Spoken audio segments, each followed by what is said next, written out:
Hello to my audience, friends, and family. This is my podcast, India Insight with Sunny Sharma, and my YouTube channel, Sunny Sharma at India Insight Movement. Today I'll be concluding my, uh, it'll be first I'll be doing my part two discussion on contemporary African American thought, 1975 to the present. This is the last part. I'll be following this part with my concluding remarks on the entire African American anthology. So this is the second to the last part. And if you have followed with me throughout these sections, I'm very happy that you've continued to follow my examination of this African American anthology during Black History Month, and we're almost done. So thank you for joining me. So now to get started, if you enjoyed this video podcast, please like, follow, share, and subscribe for future episodes. As I said, my podcast is called India Insight with Sunny Sharma. My YouTube channel is Sunny Sharma at India Insight Movement. This 10-part series in honor of Black History Month in February on Black intellectual thought. These sections are based off the book Let Nobody Turn Us Around, an African American anthology, which I highly recommend if you want to know the trajectory of African American thought since the beginning of the Republic around 1776, all the way up to the seminal election of Barack Obama in 2008. Now to get started with this final part. So Henry Louis Gates, another great intellectual born and raised in West Virginia, graduated from Yale University and is currently the W.E.B. Du Bois Professor of the Humanities and Director of the W.E.B. Du Bois Institute for African and African American Research at Harvard University. As a MacArthur Fellow and infamous public intellectual, he developed the Encarta Africana to complete Du Bois' unfinished Encyclopedia Africana. With the influence of such people as Du Bois and Dr. West, socialist theory was still alive in America intellectually, if not necessarily in practice. However, Jarvis Tyner is not only the national vice chairman of the Communist Party USA, he was also the founding chairman of the Young Workers' Liberation League, YWLL, in 1970 and has been active in struggles concerning civil rights, labor, peace, and anti-imperialism. He ran for president under the communist ticket twice in 1972 and 1976, while providing many fundamental insights in this following essay, which explains the reason for crime from a Marxist analysis. Tyner argues that the growth of crime is a sign for the decay of capitalism, in which he describes, we are a nation that is technologically advanced, but moving backward in terms of social relations and stability. That's a very good statement. He also highlights the prevalence of drug crimes in America as 62% of all street crime is drug related. Most random shootings and drive-by killings of innocent victims are related to the drug trade. Moreover, he elaborates concerning the insanity of increasing capital punishment, both through infrastructure and by practice, whereby, and the 80s brought a new phenomenon, prison for profits. Privately owned and run prisons is now one of America's biggest growth industries. More importantly, he condemns the absurdity and senselessness of this waste is mind-boggling. It costs about $40,000 a year to send a youth to prison, but only $20,000 to send them to college. Like President FDR and future leaders, Tyner not only believes a decent paying job should be a constitutional right, but like Malcolm X, he insists that a multiracial grassroots movement of working people first and foremost that can force change. He concludes with a common sense proclamation that what we need is not more prisons, but more schools, free and accessible drug treatment facilities, more recreation and health centers, decent housing for all, and a guaranteed future for the youth. However, Malcolm X's influence would soon be accompanied by a new Muslim leader in the modern era who would gain immense popularity. Louis Farrakhan, born in Bronx, New York City, was one of the most influential and controversial Black leaders of the modern era. Farrakhan organized the largest public gathering of African Americans in history on October 16, 1995, called the Million Men March in Washington, D.C. In 2005, 10 years later, he convened the Million Family March in the same locality. In his speech, Still to America's One Black, One White, he emphasizes that all people should commit to becoming true servants to the people in the project of rebuilding America, and that what is needed to transform America is not necessarily a third party, but a third force. Nonetheless, although Farrakhan was immensely popular, there were several Blacks at the margin of society who strove to have their voice heard. One of these people was a member of the Black Panther Party, Mumi Abu Jamal, who grew up in Philadelphia and served as president of the Philadelphia Association of Black Journalists while becoming an outspoken advocate of the Radical Move organization. 20 years on death row after being wrongly accused of killing an officer, the judge later found the jury was given unconstitutional instruction, so his sentence was commuted to life. His case has drawn international attention as a major human rights violation. Furthermore, such violations were emblematic of the larger prison system in America.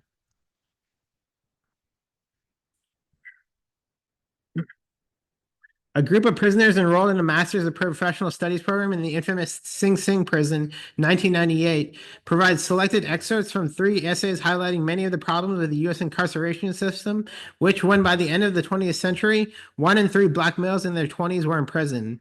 The essay states emphatically that policymakers in the latter part of the 20th century are more crafty and focused concerning being tough on crime rather than aiding basic human issues such as poverty, education, housing, and healthcare for the marginalized. The excerpt also details the immutable and permanent stamp on prisoners, whereby prison is a branding method tantamount to modern slavery. It totally rejects any possibility of rehabilitation. Resonating with Dr. West's admonition of the importance of hope, the prisoners relate that it is easier to build prison than it is to build people up with hope and a sense of purpose. The 13th Amendment did not end slavery. It merely legalized and codified bondage for those who happen to become stuck in the incarceration system. Like the Gary Convention of the 1970s, the Black Radical Congress, BRC of 1998, composed of a group of 35 veteran political activists, sought to discuss the place of the American left and provide a newfound political vision to reform Black politics in the nation. The BRC, which was held in Chicago on June 19th to 21, 1998, established a network of thousands of Black activists who were involved in a variety of political activities, including anti-police brutality cases, economic justice campaigns, and the struggle to defend public education. This united forum was reflective of the radical changes in demographics occurring at the turn of the century, as shown by the Freedom Agenda, highlighted in this anthology, which is inspired by the African National Congress Freedom Charter, the Black Panther Party's 10-point program, and the Combahee River Collective Statement of 1977. What exactly do these broad range of progressive organizations recommend? The BRC established that Black people face a deep crisis. Finding a way out of this mess requires new thinking, new vision, and a new spirit of resistance. We need a movement of Black radicalism. The politicians build more prisons but cut budgets for public schools, daycare, and healthcare. Black progressives saw an agenda for the full realization of political democracy, full employment, end to racial discrimination by capitalist enterprises, and a limitation of incarceration only to the most dangerous criminals who've shown a propensity for violence with limited capacity for rehabilitation. However, there were not just newfound creative political platforms that criticized the establishment at the latter part of the 20th century, but also new creative outlets that provided important social critiques. Hip-hop activism, popularized in the 1980s, was used by young organizers, scholars, activists, artists, and to address serious issues of injustice such as poverty, police brutality, massive incarceration of juveniles, and felony disenfranchisement. Russell Simmons founded the Hip Hop Summit Action Network, HSAN, in 2001 to highlight how hip-hop can be used as a form of activism. Nonetheless, African American organization, creativity, and excellence was not limited to the United States. There were international forums to address global problems of racism. 8,000 delegates, activists, and scholars from more than 160 countries attended the World Conference Against Racism, Racial Discrimination, Xenophobia, and Other Forms of Intolerance in Durban, South Africa from August 31st to September 8th, 2001. The members sought to draw a connection between racism and globalization in a document while also highlighting the relationship between racial discrimination, xenophobia, and class oppression. Even though this movement inspired movements across the third world countries and a recognition of slavery as a crime against humanity, the U.S. delegation walked out of the conference in protest. Members of the conference wanted there to be a recognition of the pernicious system of institutionalized discrimination, while also, more radically speaking, demanding reparations as determined by the descendants of slaves stolen from the continent of Africa. They also called for a universal research institute concerning African lineage and history for the future by implementing its research in informal and formal education to change attitudes, perceptions, and promote understanding. However, Black people did not just sit on the sidelines when it came to racism, but also towards unjust wars. The attack on the World Trade Center on September 11, 2001 was met with heated approbation from Americans seeking justice and military retaliation. However, many Blacks stood up against the unfair treatment and incarceration of American citizens of Middle Eastern descent. The author highlights the resolve of one politician, Representative Barbara Lee, was the only member of Congress to oppose the authorization of military force to invade Afghanistan. She describes many reasons for her opposition from the fact that the war dehumanizes Iraqis and Afghanis, while also stating that the war detracts from the needed funds for struggling Americans at home. Nonetheless, during this time in the early 21st century, a critical debate would emerge inside America, pitting Bill Cosby's personal responsibility argument against Michael Eric Dyson's institutional racism debate. The massive criminalization and irresponsibility of Black youth was perceived by social conservatives to be caused by social devastation. They blamed hip hop and Black culture as socially destructive and nihilistic towards young Black men. But what Cosby just happens to leave out is the elements of systemic racism in the education and criminal justice system. Moreover, he undermines the essential role hip hop activism has played in providing critical social commentary on many of the problems and broken institutions that affect the Black community. In response, Dyson argues Black imprisonment has been politicized in ways most people don't understand, and so was historically lynching. Not only were 5,000 Black people lynched from 1880 to 1940, but even today, many Blacks face police brutality and extra-legal terror. Consequently, Blacks have been searching for legal protections against state violence. As a result, on June 13, 2005, the 109th Congress passed Senate Resolution 39, apologizing to the victims of lynching and the descendants of those lynched for the failures of the Senate to enact anti-lynching legislation. This negligence was not just in the past, it was also evidenced by the disaster of Hurricane Katrina on August 29, 2005, which resulted in $10 billion of property damage, mainly in Louisiana, and the death of 1,000 people. The response of the U.S. government was widely seen as a failure that was influenced by the marginalized perception of Black victims in the news. Spike Lee made a documentary film called A Requiem in 4 Acts to draw a distinction between those who left Louisiana at the aftermath of the storm and those who stayed. In an essay, This is Criminal, the failure of the organization in response to the crisis is highlighted, especially seen by how New Orleans took all the HUD money it could get to tear down public housing, and families and neighbors who had relied on each other for generations were uprooted and torn apart. It was concluded that an utter lack of proper coordination and mere limited organization left many people in terrible conditions, where many even died.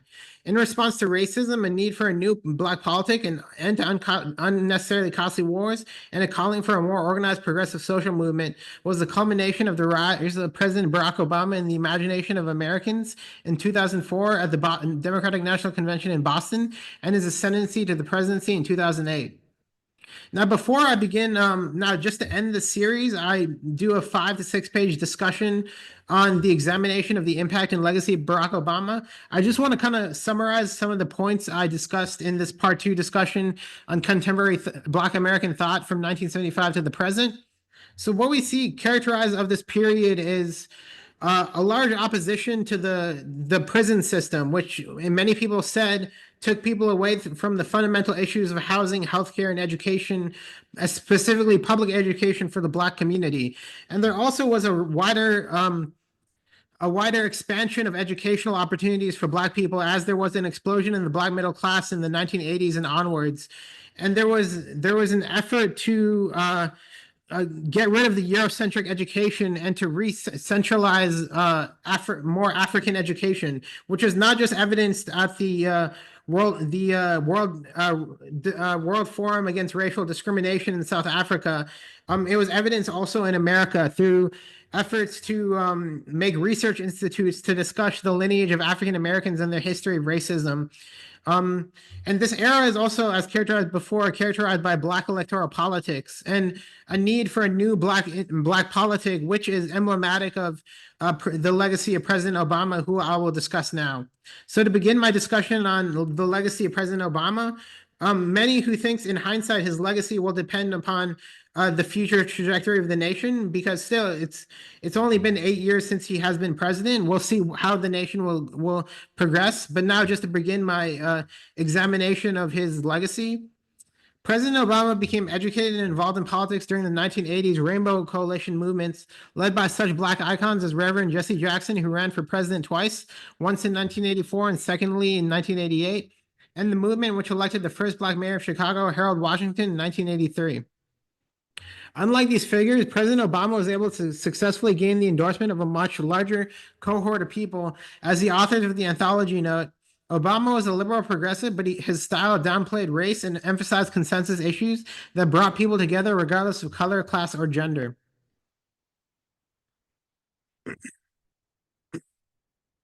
Obama was able to defeat his Democratic primary challengers in Iowa, eventually winning the presidency for many reasons. At his 2004 Boston DNC speech, Obama spoke to the values of the American dream and exceptionalism, tying together his own story of success with the wider American narrative, seen through his resounding proclamation that I stand here knowing that my story is a part of the larger American story, that I owe a debt to all those who came before me, and that in no other country on earth is my story even possible. He railed against political opportunism and economic exploitation while endorsing a picture of a united America and speaking to constitutional values such as e pluribus unum, brotherhood, and equality. Moreover, Obama criticized the educational stereotypes towards minorities, the idea that the government can solve all our problems, and the overreach of government into the lives of Americans without their consent. However, this was not the only critical speech President Obama made before his election to the presidency. President Obama, in one of his most famous speeches, A More Perfect Union, was trying to unite the country after remarks were made concerning the radical viewpoints, many taken out of context, of a Chicago preacher, Reverend Jeremiah Wright, appeared on the news. Like Reverend Wright and Dr. King, President Obama was not only a part of the legacy of the Black liberation struggle that sought economic justice, he also thoroughly believed in the inherent decency of most Americans, which ultimately led to the movement of his diverse coalition that propelled him to the presidency in 2008 and 2012. Furthermore, throughout his diverse background and journey in many countries, Obama emphatically states that his life is just as much product of his white descendants and peers as it is much a product of his Black associates and friends. Moreover, he relates that in response to many of the achievements of the civil rights era, including far-reaching legislation to provide welfare and affirmative action to marginalized groups, there was a massive conservative backlash leading to the presidency of Ronald Reagan.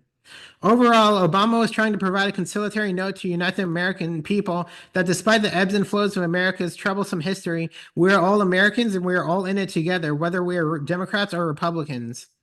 He concludes on the sentiment that this union may never be perfect, but generation after generation has shown that it can always be perfected. Obama not only understood that Americans may come from different backgrounds and class status, but he also understood a principle that one of the most influential Black intellectuals in American history, Dr. Cornell West, related that the real threat to the Black, white, and entire American society is not oppression or exploitation, it is nihilism. Although Dr. West was slightly critical of Obama for equating white adversity and suffering with Black oppression, Obama was speaking to a deeper need to resolve a crisis of consensus while also endorsing Dr. West's call for hope in a wasteland of historical discrimination. Speaking in the home of the First Continental Congress at Philadelphia, Pennsylvania, President Obama alluded not only to biblical principles and the Constitution, but he also wanted to convey that many of the issues that Americans are consumed with are distractions from the real issues. As evidenced by many of the Black figures throughout this anthology, President Obama advocated for better housing, healthcare, decent paying jobs, and a realization of the aspirations of the Constitution, not pointing fingers at fellow citizens to gain unwarranted privileges and advantages. Even today, President Obama recommends that Americans be the anxious, jealous guardians of their society and not retreat to their corners of the world every election cycle, whereby they talk over each other in the business as usual problem of tribal politics. He not only represented a new coalition of young and diverse groups of people, President Obama spoke towards higher political aspirations whereby he transcended social stereotypes while redefining not just the place of the Blacks in America, but also reimagining where all people fit in the wider American dream. Thanks to him, in the consciousness of Americans, the American dream is still alive. Although he is by far not the only American to rail against income inequality and partisanship in Washington, President Obama transcended the two-party squalor between Democrat and Republican in favor of a political agenda that was not only characterized by progress, but also a fundamental change in perception of both America, both domestically and abroad. His leadership on the climate accords and alternative energy development was years ahead of his peers. His decision to reach out to the Muslim world and negotiate with any leader, regardless of popular opinion, was groundbreaking and unprecedented. His stance on immigration for both skilled and unskilled workers allowed America to continue to benefit from an influx of diverse groups of people. And his implementation of Obamacare, though consumed with opposition, set the gold standard for universal healthcare policy, ensuring millions of poor people across America and young people. He was not only able to overcome a whole host of political challenges, largely and thanks to his unique gifts as an organizer and orator, which he nurtured since his time as a young community organizer in Chicago in the 1980s. His ambitious policy agenda and ability to empathize with people from all over the globe allowed him to ensure America's State of the Union stood strong over his 8 years in office, while setting a very high bar for presidential leadership for the sake of posterity. The political backlash to the election of President Obama and the subsequent rise of Donald Trump to the White House is indicative of a shift in the conservative movement against the perception of Black excellence superseding traditional hierarchies. In some sense, it is difficult to fully gauge the impact of President Obama's legacy today. Like the French Revolution, which in many ways mirrored the angst and vitriol of the 2011 Occupy Wall Street movement during Obama's presidency, it may take several generations to see the fruition of the democratic project.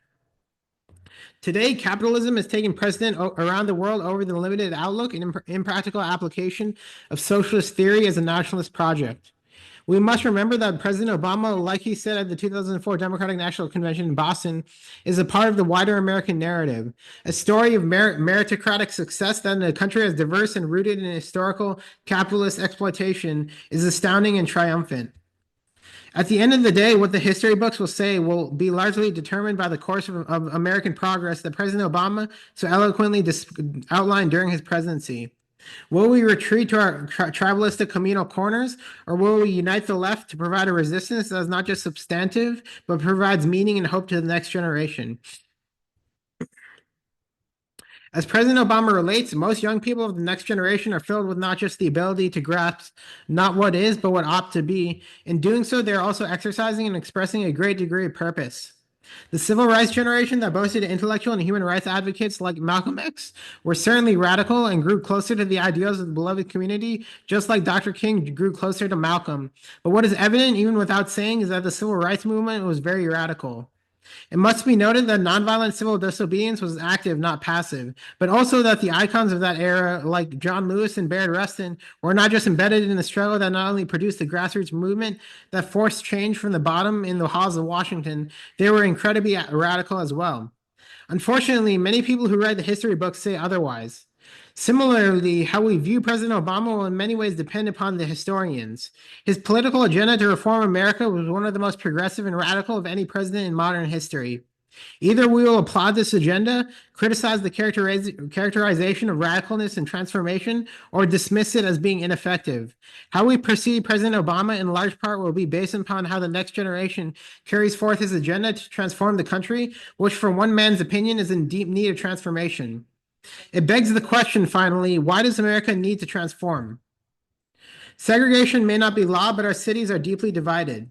The middle class may be immense, but we have levels of inequality unheard of in the history of America, of the American Republic, and millions of poor people in the richest country on earth.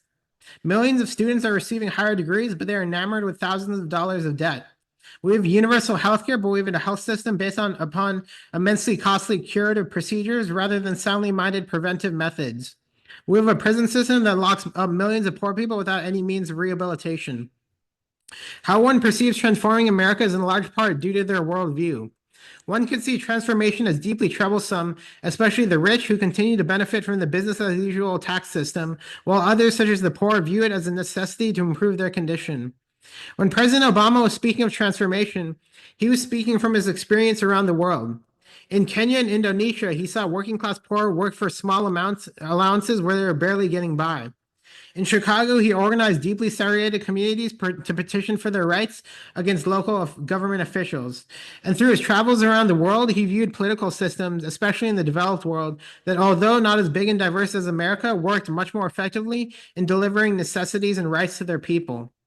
President Obama belongs to the upper class. That goes without saying. But the very fact that he benefits from the American capitalist system and still believes it could more effectively give everyone a chance means that we should believe in his idea of transforming America just as much. So please tune in for my summary of these 9 episodes covering Black history since 1768, which will be uploaded to YouTube sometime in between March 2nd and March 3rd. All these 10 episodes in my playlist are in the playlist Black History Month, February 2025. Let Nobody Turn Us Around, an African American anthology. So I thank you for listening to this analysis of contemporary thought and the impact and legacy of Barack Obama. So just to summarize, Barack Obama was an unprecedented leader for his time period. He had a very ambitious political agenda, and he recovered Americans from the recession while also leading America through an era of great technological progress. He stood against, even though he was not the only American politician to stand against income inequality, he railed against the inequity and inequality of the political system in America. And he also was against unjust wars and nuclear proliferation throughout the globe. One of the reasons why he was awarded the Nobel Peace Prize. And he really stood for Black excellence as well. He stood for the fact that any person, no matter from what status they come from, can rise to meritocratic success as he did. And throughout his presidency, he guided America despite tumultuous change, whether that was the Occupy Wall Street movement, the Arab Spring, or the Black Lives Matter movement. And in some regards, he discussed these issues, and he chose to discuss these issues because he had to provide consensus for American citizens. And even though he's criticized in some regards for his intervention into some dialogues concerning certain events, he chose to step into these issues in order to navigate the complexities. And today, Obama's legacy will be one